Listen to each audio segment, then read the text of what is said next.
નમસ્કાર વિદ્યાર્થી મિત્રો, જય સ્વામિનારાયણ. શ્રી સ્વામિનારાયણ ગુરુકુળ રાજકોટ સંસ્થાન દ્વારા આયોજિત SGIS ઓનલાઈન ગુરુકુળમાં આપ સર્વે વિદ્યાર્થીઓનું ફરી એક વખત હાર્દિક સ્વાગત છે. વિદ્યાર્થી મિત્રો, આપ બ્લેકબોર્ડ પર એક સરસ મજાનું તૈયાર થયેલું ટેબલ જોઈ રહ્યા છો. આ ટેબલને બાકી રહેતા ખાનાઓ પર તમે હોમવર્કમાં પરિપૂર્ણ કરી જ લીધા હશે તેવી અપેક્ષા સાથે આ જલિલ સંકેતો વિશેની ચર્ચા આપણે આગળ વધારીએ છીએ. વિદ્યાર્થી મિત્રો, આપણે જલિલ સંકેતમાં હવે આગળ આ ટેબલ તૈયાર કર્યા બાદ એ સાબિત કર્યું કે જલિલ સંકેત ત્રિઅંકી હોય છે. તો આજે આપણે આ જલિલ સંકેતોની લાક્ષણિકતા અથવા તો વિશેષતાઓ શું છે તેના વિશેની ચર્ચા કરીશું. તો મિત્રો, સૌથી પહેલી જ લાક્ષણિકતા જલિલ સંકેતો માટેની એ છે કે કુલ જલિલ સંકેત કેટલા?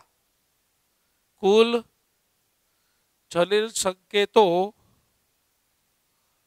64. એક ખાનામાં 4 એવા 16 ખાના છે, એટલે 64 જલિલ સંકેતો આપ અહીં જોઈ શકો છો. હવે આ 64 જલિલ સંકેતોમાંથી એમિનો એસિડ માટેના જલિલ સંકેતો 61 જલિલ સંકેતો એમિનો એસિડને ફાળવવામાં આવેલા છે, જ્યારે બાકી રહેતા 3 જલિલ સંકેત છે એટલે અર્થહીન જલિલ સંકેતના નામે ઓળખવામાં આવે છે. શું કહેવામાં આવે છે? અર્થહીન જલિલ સંકેત. અને આ અર્થહીન જલિલ સંકેતને જ સમાપ્તિ સંકેતના નામે પણ ઓળખવામાં આવે છે, કારણ કે ભાષાંતરની સમાપ્તિ પ્રેરે છે માટે. તો કુલ 64 જલિલ સંકેતોમાંથી 61 જલિલ સંકેતોની ફાળવણી અમીનો એસિડને કરવામાં આવેલી છે, જ્યારે 3 જલિલ સંકેત એવા છે કે જે જલિલ સંકેતની ફાળવણી કોઈ પણ અમીનો એસિડને કરવામાં આવેલી નથી, માટે તેને અર્થહીન જલિલ સંકેત અથવા તો તેને સમાપ્તિ જલિલ સંકેતના નામે આપણે ઓળખીએ છીએ. ચાલો મિત્રો, આગળ વધીએ બીજી લાક્ષણિકતા તરફ. બીજી લાક્ષણિકતા એવી છે કે જલિલ સંકેતો સર્વવ્યાપી હોય છે, યુનિવર્સલ છે. કેવા છે? જલિલ સંકેતો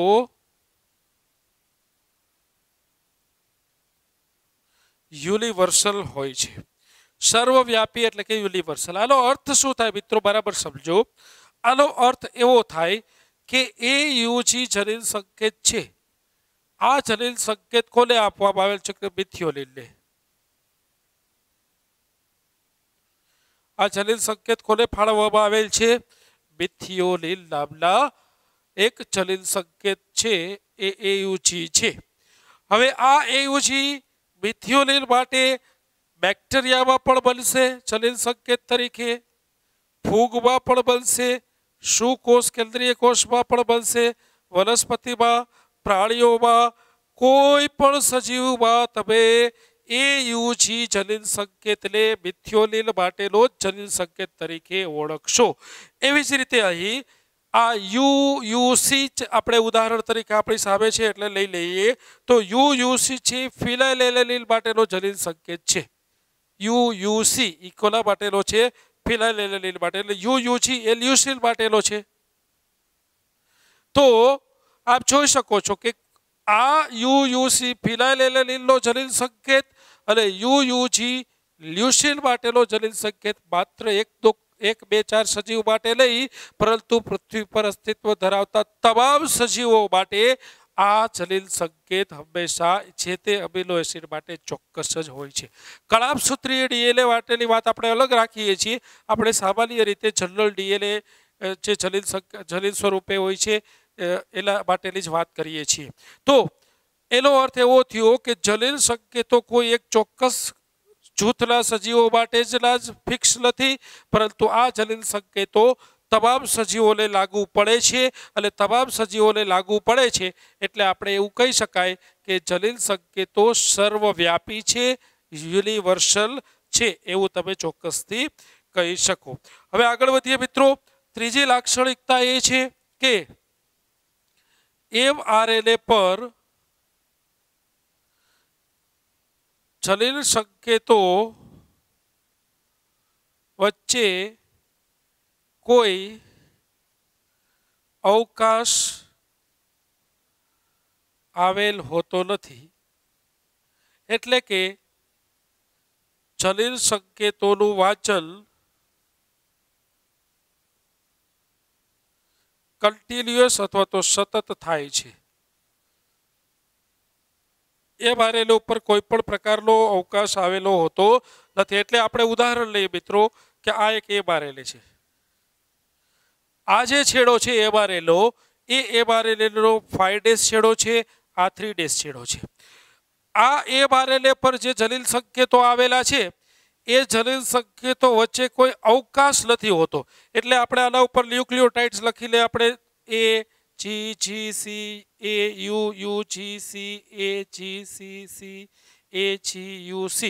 આ રીતના આપણે ન્યુક્લિયોટાઇડ દર્શાવીએ છીએ. હવે જ્યારે આ ન્યુક્લિયોટાઇડ્સને mRNA પર વાંચન કરવાની વાત હોય ત્યારે આપણે કમ્પલસરી આ 3 ન્યુક્લિયોટાઇડ ભેગા કરીને જ એક જલિલ સંકેત બનાવવો પડે. કમ્પલસરી બીજા 3 ન્યુક્લિયોટાઇડ બીજો જલિલ સંકેત બનાવે, ત્રીજા 3 ન્યુક્લિયોટાઇડનો જો ત્રીજો જલિલ સંકેત બનાવે, ચોથો, પાંચમો, આ રીતના છેલ્લે સમાપ્તિ કોડોન બની જાય છે.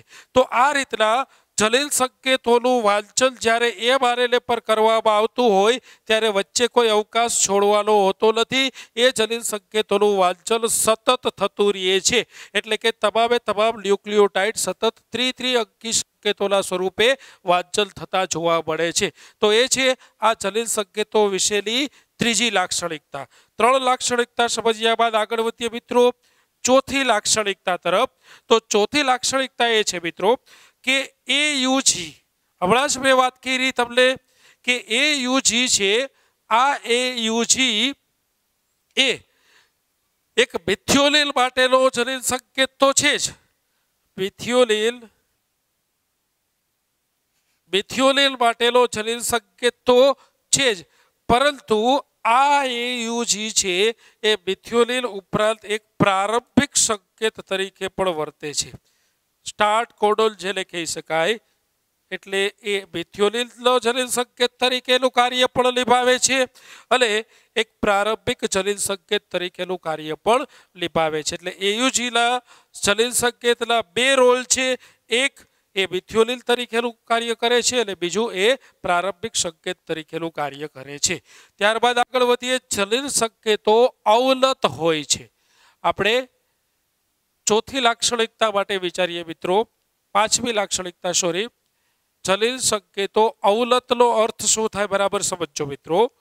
પાંચમી લાક્ષણિકતા એવું કહે છે કે જલિલ સંકેતો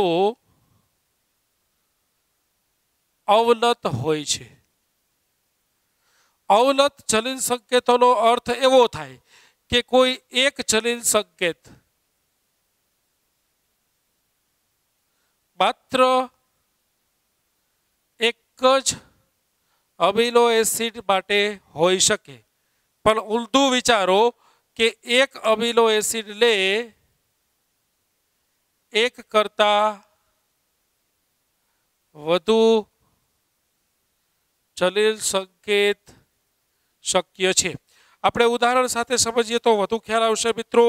અહીં આ પણ લ્યુસીન માટેનો છે અને આ સમગ્ર લ્યુસીન માટેના છે. તો આપણે જોઈ શકાય છે કે લ્યુસીન માટેના 6 જલિલ સંકેતો છે. એક જ અમીનો એસિડ જેનું નામ છે લ્યુસીન, એના માટે 6 જલિલ સંકેત ફાળવવામાં આવ્યા છે.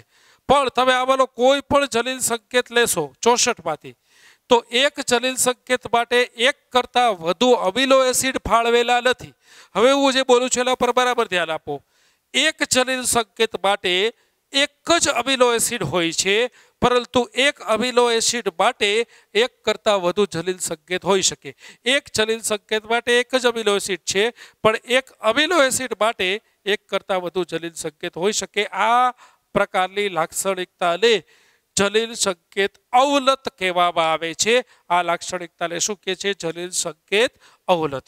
હવે આગળ વધીએ છઠ્ઠી અને છેલ્લી લાક્ષણિકતા તરફ મિત્રો। એ લાક્ષણિકતા છે, હમણાં જ મેં તમને જે રીતના સમજાવ્યું કે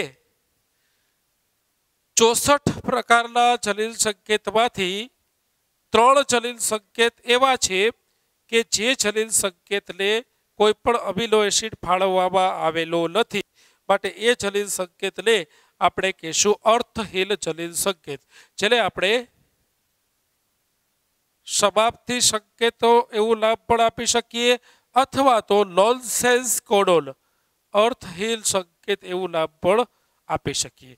તો આ અર્થહીન જલિલ સંકેત તરીકે જે 3 જલિલ સંકેતો હોય છે એ યાદ રાખો, UAA, UAG અને UGA। આ 3 પ્રકારના જલિલ સંકેતોને આપણે અર્થહીન જલિલ સંકેત અથવા તો સમાપ્તિ સંકેત તરીકે ઓળખીએ છીએ। હવે છેલ્લી લાક્ષણિકતા આપણે વાત કરીએ મિત્રો, mRNA પરના જલિલ સંકેતો અને પ્રોટીનના અમીનો એસિડનો ક્રમ એકબીજાને સમાંતર હોય છે। આનો અર્થ શું થાય તમને સમજાવો। mRNA પરના જલિલ સંકેતો અને પ્રોટીન પરના અમીનો એસિડનો ક્રમ એકબીજાને સમાંતર હોય છે, એનો અર્થ તમને સરળ રીતે સમજાવું મિત્રો। આપણે અહીંયા એક mRNA ઉદાહરણ તરીકે લેશું જેથી કરીને તમને ખ્યાલ આવે। આ એક mRNA છે, પહેલો સંકેત તો હંમેશા AUG જ હશે, પછી આપણે ઉદાહરણ તરીકે બીજો સંકેત લઈએ UUC છે, ત્રીજો સંકેત છે એ વિચારીએ UUG છે, ચલો એના પછીનો સંકેત છે AUU છે, એના પછીનો સંકેત છે GUU છે અને UAG છે। તો આપ જોઈ શકો છો કે આ mRNA છે, શું છે? mRNA। હવે જ્યારે આ mRNA પરથી અમીનો એસિડ બનાવવાની વાત હોય તો અહીં પહેલો સંકેત કોનો છે? તો આપણને ખ્યાલ છે અહીં આવશે જે અમીનો એસિડ એનું નામ છે મિથિયોનિન। ત્યારબાદ આ બીજો સંકેત કેનો છે? તો એ આપણને ખ્યાલ આવશે UUC એટલે ફિનાઇલેલેનિન, તો બીજો અમીનો એસિડ આવશે ફિનાઇલેલેનિન। અને આ બે અમીનો એસિડ વચ્ચે અહીં પેપ્ટાઇડ બંધનું નિર્માણ થશે, કારણ કે પ્રોટીનમાં બે અમીનો એસિડ પેપ્ટાઇડ બંધથી જોડાયેલા હોય। ત્રીજો UUG, અહીંયા UUG છે લ્યુસીન માટેનો છે, તો ત્રીજો અમીનો એસિડ અહીંયા લ્યુસીન આવશે। ત્યારબાદ AUU છે એ જલિલ સંકેત આપ ટેબલમાં જોશો તો ખ્યાલ આવશે કે AUU એ આઇસોલ્યુસીન માટેનો જલિલ સંકેત છે, તો અહીં નેક્સ્ટ અમીનો એસિડ છે એ આઇસોલ્યુસીન છે એ આવશે। ત્યારબાદ આવશે GUU છે વેલિન માટેનો જલિલ સંકેત છે, એટલે UAG સમાપ્તિ છે, એટલે આગળ કોઈ જલિલ સંકેત અમીનો એસિડ આવશે નહીં। આ બધા જ જલિલ સંકેતો પરસ્પર પેપ્ટાઇડ બંધથી જોડાયેલા હોય। હવે ધ્યાન આપો, અહીં મિથિયોનિન પછી ફિનાઇલેલેનિન, ફિનાઇલેલેનિન પછી લ્યુસીન, એના પછી આઇસોલ્યુસીન। આ ક્રમ એટલા માટે આવ્યો કે અહીં જલિલ સંકેતોનો ક્રમ એ હતો, તો અહીં અમીનો એસિડનો ક્રમ અને તેને અનુરૂપ જલિલ સંકેતોનો ક્રમ એકબીજાને શું હોય છે? સમાંતર હોય છે તેવું કહી શકાય। એટલે કે જે ક્રમમાં જે તે અમીનો એસિડના જલિલ સંકેતો ગોઠવાયેલા હોય એ જ ક્રમમાં જે તે અમીનો એસિડ પ્રોટીનની શૃંખલામાં પેપ્ટાઇડ બંધ દ્વારા જોડાય છે। પ્રોટીનની શૃંખલામાં અમીનો એસિડનો ક્રમ mRNA પરના જલિલ સંકેતોનો ક્રમ નક્કી કરતા હોવાથી આપણે એવું કહી શકાય કે mRNAની શૃંખલા પર જલિલ સંકેતોનો ક્રમ અને પ્રોટીનમાં રહેલા અમીનો એસિડનો ક્રમ બંને એકબીજાને સમાંતર હોય છે। તો આટલી લાક્ષણિકતા આપણે જલિલ સંકેતોની ભણ્યા. ફરી એક વખત બધી લાક્ષણિકતાઓને ઝડપથી રિવાઇઝ કરી લઈએ મિત્રો. કુલ 64 પ્રકારના અમીનો એસિડ માટેના જલિલ સંકેતો છે.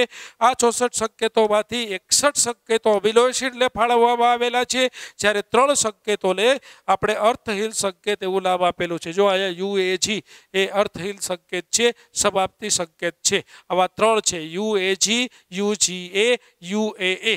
આ 3 જલિલ સંકેતો અર્થહીન જલિલ સંકેતો તરીકે ઓળખાય છે. બીજું આપણે એ ભણ્યા કે જલિલ સંકેતો સર્વવ્યાપી છે, એટલે કે કોઈ પણ સજીવમાં જે તે જલિલ સંકેત જે ચોક્કસ અમીનો એસિડ માટે છે એ જ રહે છે.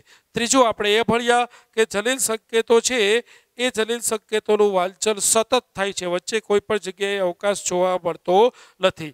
ચોથું આપણે એ ભણ્યા કે AUG એક પ્રારંભિક જલિલ સંકેત તરીકે પણ વર્તે છે અને મિથિયોનિન માટેના જલિલ સંકેત તરીકે પણ વર્તે છે. અને સૌથી છેલ્લે આપણે એ જોયું અહીંયા છઠ્ઠી લાક્ષણિકતા તરીકે કે જલિલ સંકેતો અવલત હોય છે, એટલે કે એક જલિલ સંકેત માત્ર એક જ અમીનો એસિડને ફાળવવામાં આવે છે, એનું નિર્દેશન કરવામાં આવે છે, જ્યારે એક અમીનો એસિડને એક કરતાં વધારે જલિલ સંકેત હોઈ શકે. આ પ્રક્રિયાને જલિલ સંકેત ડીજનરેશન અથવા તો ડીજનરેટિવ છે એવું કહી શકાય, અવલત છે તેવું કહી શકાય. અને સૌથી છેલ્લી લાક્ષણિકતા હજી તમારી સમક્ષ હાજર જ છે, એ બારેને પરના જલિલ સંકેતોનો ક્રમ અને પ્રોટીનની અંદરના અમીનો એસિડની શૃંખલાનો ક્રમ એકબીજાને સમાંતર હોય છે. એટલે કે અહીંયા જે જલિલ સંકેતો આવે છે એ જ અનુરૂપ અહીં અમીનો એસિડની શૃંખલા રચાય છે. આવું છેલ્લી લાક્ષણિકતાની અંદર કહેવા મળે છે. તો આ છે જલિલ સંકેતોની લાક્ષણિકતા. આગળના લેક્ચર્સમાં આપણે જલિલ સંકેતો શું છે તેના વિશે ભણ્યા, જલિલ સંકેતો કઈ રીતના નિર્માણ પામતા હોય તે વિશે ભણ્યા, એ જલિલ સંકેતો નિર્માણ કઈ રીતના 64 જલિલ સંકેતોનું નિર્માણ કેમ થાય એ ટેબલ્સ પણ ભણ્યા. અને આજના લેક્ચર્સમાં આપણે આ જલિલ સંકેતોની લાક્ષણિકતા શું છે તેના વિશેનો અભ્યાસ કર્યો. આવતા લેક્ચર્સમાં ફરી મળીશું એક નવા ટોપિક સાથે, જે ટોપિકનું નામ છે વિકૃતિ. વિકૃતિની ચર્ચા કરીશું આપણે આવતા લેક્ચર્સમાં. ત્યાં સુધી દરેક વિદ્યાર્થી મિત્રોને જય સ્વામિનારાયણ.